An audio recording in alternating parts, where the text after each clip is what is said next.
911, what's your emergency?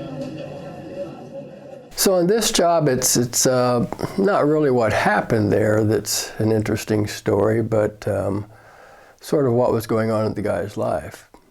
Now, if you take a look at this photograph, you'll see it's a mattress that somebody's decomposed on. You know, it wasn't a lengthy decomposition. They weren't there for weeks or months, but you know, if I remember correctly, probably 4 or 5 days during the summer. And just a side note, the white spot you see on the mattress, that's just where the light was coming in through the window. So that has nothing to do with this discussion. It's no stain on the mattress or anything like that. It's just a real bright spot of sunlight. But, so here's the story behind this. This was a downtown Dallas, real nice, expensive apartment in a high-rise building.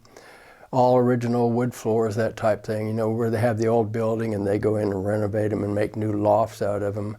But it was real nice and real expensive. And this guy was 25 years old. And when we were doing the job, you know, you can't help but notice things in the room. And he had all sorts of marvelous collectibles, you know, vinyl records, posters, artwork, photographs. I remember he even had a poster of John Lennon that was autographed by John Lennon. So, you know, he was a pretty avid collector and obviously had some money to purchase these things. So the story behind it is, and it's really sad, he had just had his 25th birthday, and on his 25th birthday, he no longer was a trust fund baby. You know, the free ride ran out. And he couldn't handle life without his trust fund. You know, he was used to having whatever material possession he wanted whenever he wanted it, and just going through life without, I guess, having to work for anything, and just didn't want to face life without his trust fund.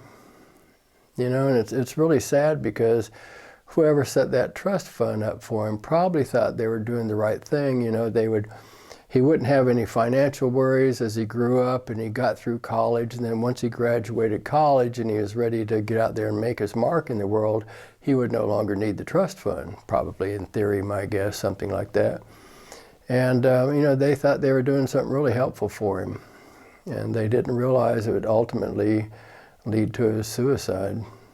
And I just, you know, it's hard to get your head around it. 25 years old, you kill yourself because your trust fund ran out and you couldn't handle life without it.